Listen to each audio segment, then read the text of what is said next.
ہم نے یہ طے کر دیا تھا، پہلے ہی سنا دیا تھا بنی اسرائیل کو کہ تم اپنی تاریخ میں 2 مرتبہ بہت فساد مچاؤ گے اور بہت سرکشی کرو گے۔ فَإِذَا جَاءَ وَعْدُ أُولَاهُمَا،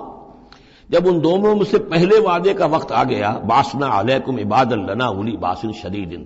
ہم نے تم پر مسلط کر دیے اپنے ایسے بندے جو بڑی سخت جنگ کرنے والے، بڑے سخت جنگجو تھے۔ فَجَاسُوا خِلَالَ الدِّيَارِ، تو وہ تمہاری آبادیوں میں، ملکوں میں گھس گئے۔ وَكَانَ وَعْدًا مَفْعُولًا، اور وہ وعدہ جو اللہ کا تھا وہ پورا ہو کر رہا۔ یعنی جب تم شرارت کرو گے، جب تم دین سے برگشتہ ہو جاؤ گے، جب تم اللہ کی کتاب کو اور اللہ کے قانون کو جو ہے وہ مذاق اور ہنسی بنا لو گے، تو پھر تم پر ہمارے عذاب کے کوڑے پڑیں گے۔ یہ میں بتا چکا ہوں، پہلے یہ کوڑے آئے اسیرینز کے ہاتھوں جنہوں نے ختم کر دیا اسرائیلی مملکت کو، پھر یہ آئے نیبوکڈنیزر کے ہاتھوں، بیبیلونینز کے ہاتھوں، جس نے کہ یروشلم کو بھی برباد کیا، 6 لاکھ کو قتل کیا، 6 لاکھ کو ساتھ لے گیا اور ہیکل سلیمانی مسمار کر دیا۔ ثم رددنا لکم الکرۃ علیہم، پھر ہم نے تمہاری باری لوٹائی ان پر۔ پھر اللہ تعالیٰ نے ان کو پھر ایک مرتبہ پھر وہ سہارا دیا، چاہے وہ سہارا ایرانیوں کی وجہ سے ہوا کہ خورس یا سائرس ذوالقرنین، اس نے اب عراق پر حملہ کیا اور پھر یہاں پہ ان کو اجازت دے دی کہ تم چلے جاؤ اور جا کر اپنا شہر دوبارہ آباد کر لو، تو یہ واپس آئے۔ ثم رددنا لکم الکرۃ علیہم، پھر ہم نے تمہاری باری لوٹائی دی ان پر، وامددناکم، اور تمہاری مدد کی، بے اموال کے ذریعے سے بھی، وبنینا، اور اولاد بیٹوں کے ذریعے سے بھی، وجعلناکم اکثر نفیرا، اور پھر ہم نے تمہیں بنا دیا ایک کثیر تعداد والی قوم، تم پھلے پھولے پھر ایک بڑی پراسپرس قوم بن گئے۔ ان احسنتم احسنتم لانفسکم،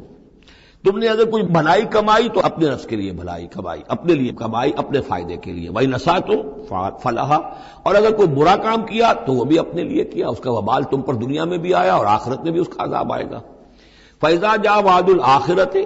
جب وہ دوسری مرتبہ کی وہ سرکشی اور تمرد اور شیطنت تمہاری اور تمہارا جو ہے دین سے برگشتگی کا دور آیا، تو دوسرے وعدے کا وقت آیا، لِيَسُوءُ وُجُوهَكُمْ،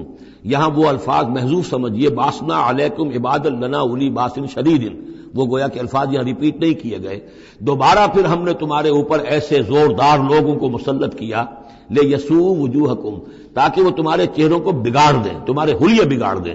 وَلِيَدْخُلُوا الْمَسْجِدَ كَمَا دَخَلُوهُ أَوَّلَ مَرَّةٍ، اور وہ داخل ہوں مسجد میں، یعنی مسجد اقصیٰ میں، ہیکل سلیمانی میں، جیسے کہ وہ داخل ہوئے تھے پہلی مرتبہ۔ جیسے بے حرمتی کی تھی بیبیلونینز نے بیت المقدس کی اور ہیکل سلیمانی کی، ایسی ہی بے حرمتی پھر کی ہے ٹائٹس رومی نے سن 70 عیسوی میں اس ہیکل کی بھی، اور ہیکل کو مسمار کر دیا۔ لِيَدْخُلُوا الْمَسْجِدَ كَمَا دَخَلُوهُ أَوَّلَ مَرَّةٍ وَلِيُتَبِّرُوا مَا عَلَوْا تَتْبِيرًا، اور یہ کہ تباہ و برباد کر دیں ہر اس شے کو جس کے اوپر بھی ان کو اختیار اور قبضہ حاصل ہو جائے۔ عَسَىٰ رَبُّكُمْ أَن يَرْحَمَكُمْ، یہ دور گزر چکے 2000 برس، یعنی ان کا سیکنڈ جو سمجھیے کہ زوال کی انتہا تھی وہ چلی آ رہی تھی 500 برس سے محمد الرسول اللہ صلی اللہ علیہ وسلم کی بعثت کے وقت تک۔ ایک عروج، ایک زوال، پھر عروج، پھر زوال، اور زوال کو 500 برس ہو گئے تھے جبکہ حضور کی بعثت ہوئی اور یہ قرآن نازل ہوا۔ ان حالات میں کہا جا رہا ہے عسیٰ ربکم ان یرحمکم، تمہارا رب اب بھی تم پر رحم فرمانے کو تیار ہے، ممکن ہے کہ تمہارا رب تم پر رحم کرے۔ وَإِنْ عُدْتُمْ،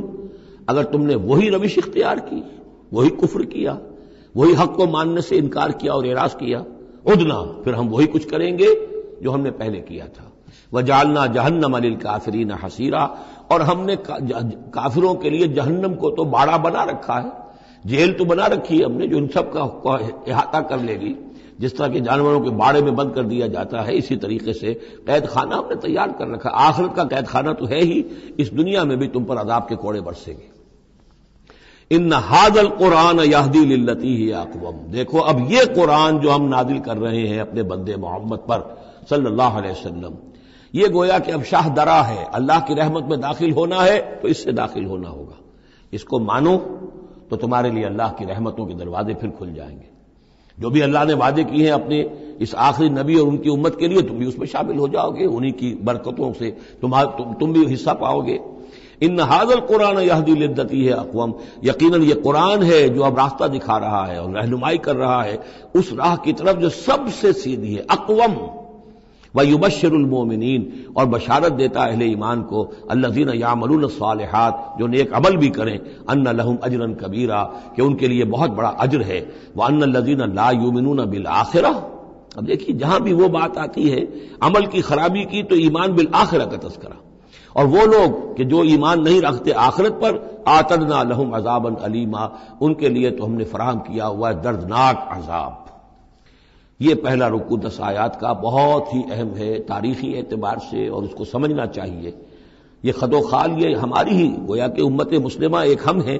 الحمدللہ امت محمد میں شامل ہے، لیکن یہ بھی ایک امت مسلمہ تھی، یہ سابقہ امت مسلمہ ہے، اور ابھی یہ ختم نہیں ہوئی ہے، موجود ہے۔ اگر ڈپوزڈ ہے، معزول کر دی گئی ہے، وہ دوسری بات ہے، اور تقریباً 2000 برس سے یہ بڑے سختیوں کے اندر تھی، لیکن اب تقریباً 100 برس سے یہ ابھر کر آ گئی ہے، اور یوں سمجھیے کہ اب 2 پتنگیں اوپر چڑھ رہی ہیں۔ ایک سابقہ امت مسلمہ کی 1917 سے چڑھنی شروع ہوئی، بالفور ڈکلریشن، 1948 میں اسرائیل بن گیا، 1967 میں اسرائیل کی جو توسیع ہو گئی، 1991 میں آپ کو معلوم ہے کہ جو اس کا اربوں میں ایک ہی دشمن ہو سکتا تھا جس سے اسے خطرہ تھا، عراق، اس کا برکس نکال دیا گیا۔ اب وہ اس پورے علاقے کے اندر تو ایک اتنی بڑی طاقت ہے کہ کسی عرب ملک کے اندر یہ جرت نہیں ہے کہ وہ اسرائیل کا مقابلہ کر سکے۔ لیکن یہ کہ امت مسلمہ میں بھی رینائسنس شروع ہوا ہے، یہ بھی اپنے انتہائی زوال کو پہنچ چکی تھی اس صدی کے آغاز میں۔ پہلی جنگ عظیم کے بعد جب سلطنت عثمانیہ ختم ہوئی، خلافت ختم ہو گئی 1924 میں، تو اس کے بعد سے یہاں بھی ایک رینائسنس شروع ہو چکا ہے۔ یہاں بھی پھر آزادی کی تحریکیں چلیں، پھر جو ریوائیول کی تحریکیں، احیائی تحریکیں، جماعت اسلامی کی تحریک، اخوان کی تحریک، مخزومی پارٹی، اسی طریقے سے جو ایران میں تھے فدائی، یہ تحریکیں چل رہی ہیں۔ تو اس کو بھی جاننا بہت ضروری ہے کہ یہ جو صدی ہماری گزری ہے، اب ختم ہو رہی ہے، اس صدی کے دوران ہمارا ایک زوال کا عمل بھی چل رہا تھا، اور ایک یہ کہ ایک نئی ایک ترقی کی طرف بھی ہم آگے بڑھے ہیں رفتہ رفتہ۔ یہ دونوں پروسیس سائڈ بائی سائڈ، مرج البحرین یلتقیان بینہما برزخ لا یبغیان، یہ دونوں عمل چل رہے ہیں۔ ان تمام چیزوں کا صحیح اندازہ ہونا چاہیے، ذہن میں خاکہ ہونا چاہیے، تاکہ کوئی شخص دین کی خدمت کر رہا ہو تو اسے معلوم ہو زمان و مکان کے اعتبار سے میں کہاں ہوں، کس جگہ کھڑا ہوں، ماضی کیا ہے، سامنے کیا ہے، داہنے بازے کیا حالات ہیں۔ تو یہ ساری چیزیں جو ہیں ان کو سمجھنا بہت ضروری ہے۔ چنانچہ وہ جو میں نے چند کتابوں کا تذکرہ کیا ان کو غور سے پڑھیے، 2 مختصر ہیں، 2 ذرا اس سے بڑی ہیں۔ وَيَدْعُو الْإِنسَانُ بِالشَّرِّ دُعَاءَهُ بِالْخَيْرِ، اور انسان پکار بیٹھتا ہے شر جبکہ وہ پکار رہا ہوتا ہے اپنے نزدیک خیر۔ یعنی جب انسان دعا کرتا ہے اللہ یوں کر دے، اسے یہ معلوم نہیں کہ یہ اس کے لیے شر ہے، مانگ رہا ہے۔ جیسا کہ ہم پڑھ چکے سورہ بقرہ میں، عسیٰ ان تکرہوا شیئا وہو خیر لکم، اے اللہ یہ چیز مجھ سے دور کر دے، جو چیز تم ناپسند کرتے ہو حقیقت میں اس میں تمہارا خیر ہے۔ وَعَسَىٰ أَن تُحِبُّوا شَيْئًا وَهُوَ شَرٌّ لَكُمْ، اور ہو سکتا ہے تم کسی شے کو پسند کرو اور اس میں تمہارے لیے شر ہے۔ اللہ یعلم وانتم لا تعلمون، اللہ جانتا ہے تم نہیں جانتے۔ اصل بات کیا کہ اللہ کے حوالے کیا جائے، تفویض الامر، اے اللہ تیرے حوالے، سپردم بے تو مایا خیشرا تو دانی حساب کم و بیشرا، تیرے علم میں جو چیز میرے لیے خیر ہے وہ فیصلہ فرما دے، چاہے مجھے اچھی لگے یا بری لگے، لیکن تیرے علم میں۔ اللہم انی استخیرک بعلمک واستقدرک بقدرتک واسألک من فضلک العظیم، میں تو تیری قدرت سے قدرت چاہتا ہوں، تیرے علم سے خیر چاہتا ہوں، مجھے کیا پتا کس شے میں خیر ہے کس میں شر ہے، تو جانتا ہے۔ لیکن انسان کیا ہے، وہ تو اپنی عقل کو آگے رکھتا ہے، اے اللہ یوں کر دے، ایسا ہو جانا چاہیے، حالانکہ اس کو نہیں معلوم کہ بے وقوف جو شے مانگ رہا ہے وہ اس کے لیے خیر نہیں ہے، شر ہے۔ وَيَدْعُو الْإِنسَانُ بِالشَّرِّ دُعَاءَهُ بِالْخَيْرِ، اور انسان مانگ بیٹھتا ہے اپنے لیے شر جبکہ وہ مانگ رہا ہوتا ہے اپنے تئیں، اپنے خیال میں، اپنے ذوق میں خیر۔ وَكَانَ الْإِنسَانُ عَجُولًا، اور انسان بہت جلد باز ہے، اس جلد بازی کی وجہ سے، شارٹ سائٹڈنس کی وجہ سے وہ شر کو خیر، خیر کو شر سمجھ بیٹھتا ہے۔ وَجَعَلْنَا اللَّيْلَ وَالنَّهَارَ آیَتَيْنِ، اور ہم نے رات اور دن کو 2 نشانیاں بنا دیا ہے۔ فَمَحَوْنَا آیَةَ اللَّيْلِ، تو ہم نے رات والی نشانی کو تو تاریک بنا دیا،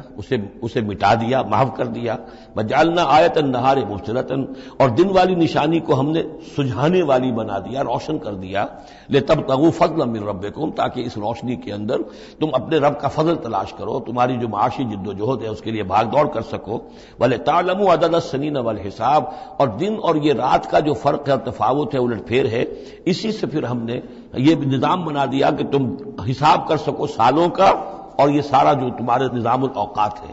ایک دن ایک رات، ایک دن ہو گیا، پھر ایک دن ایک رات، اس طرح بڑھتے بڑھتے پھر ہفتہ بنتا ہے، جو پھر اس کے بعد جو ہے وہ مہینہ اور سال۔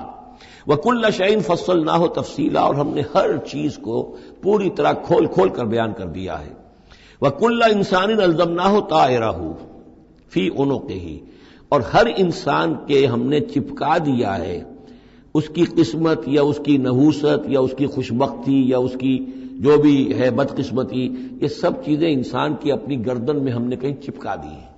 اب اللہ جانے کہ یہ کوئی واقعتاً اس کی کوئی مادی حقیقت بھی ہے، شاید کوئی گلینڈ ایسا ہو جو ابھی تک ہمارے ڈسیکشن میں نہ آیا ہو، کوئی بہت ہی مائکروسکوپک ہو،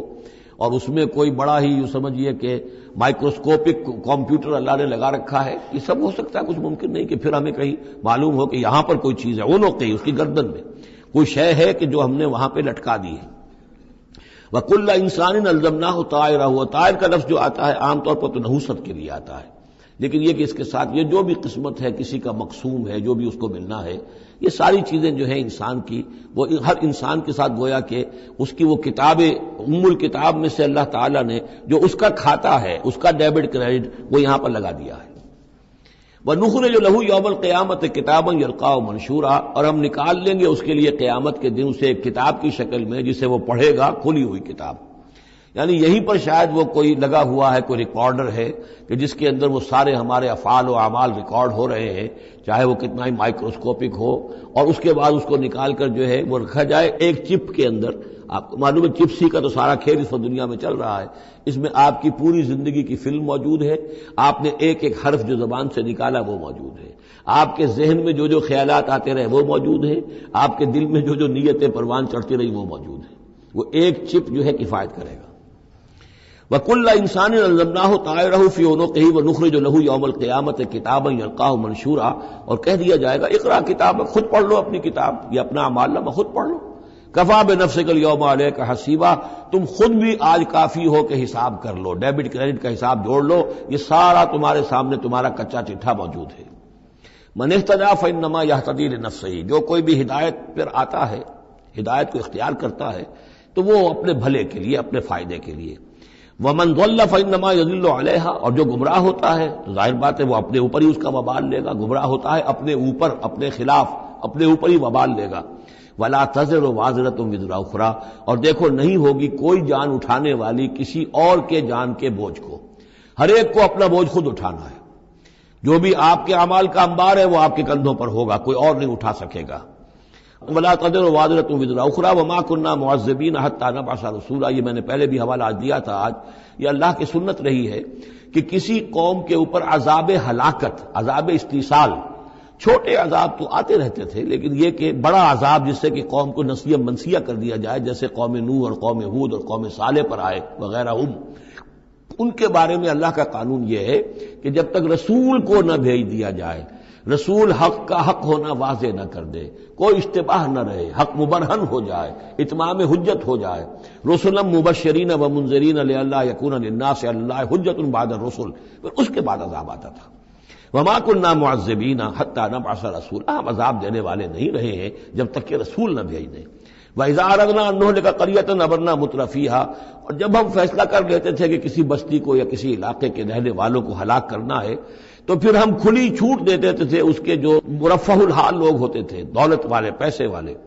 ان کی رسی دراز کرتے تھے، ففسقوا فیہا، وہ خوب ادھم مچاتے تھے، فسق و فجور، لہو و لعب، عیاشیاں، بدماشیاں، اس کا بازار گرم کر دیتے تھے۔ فحق علیہ القول، یہاں تک کہ وہ گویا کہ بھٹی پوری طرح دہک جاتی تھی اور وہ بستی یا وہ علاقہ جو عذاب الہی کا پورے طور پر مستحق ہو جاتا تھا۔ وحق علیہ القول فدمرناہا تدمیرا، تو پھر ہم اسے، اس بستی کو اکھاڑ کر پٹخ دیتے تھے، اللہ کی طرف سے عذاب آ جاتا تھا۔ یعنی یہ بتایا جا رہا ہے کہ عذاب آنے میں سب سے بڑا حصہ جو ہوتا ہے کسی قوم کے سرمایہ داروں کا ہوتا ہے،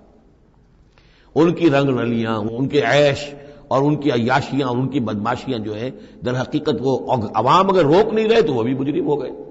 ہاں جو روکنے والے ہیں، نہیں منکر کرنے والے، ان کو اللہ تعالیٰ بچا لیتا ہے، ورنہ یہ کہ جن لوگوں نے ان کو روکا نہیں، گویا کہ وہ انہی کے حکم میں ہے۔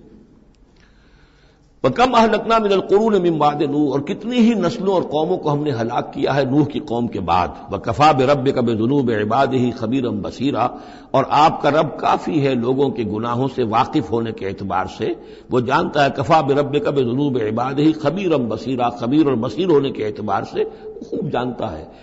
ماضی کیا ہے، سامنے کیا ہے، داہنے بائیں کیا کیا حالات ہیں۔ تو یہ ساری چیزیں جو ہیں ان کو سمجھنا بہت ضروری ہے، چنانچہ وہ جو میں نے چند کتابوں کا تذکرہ کیا ان کو غور سے پڑھیے۔ دو مختصر ہیں، دو ذرا اس سے بڑی ہیں۔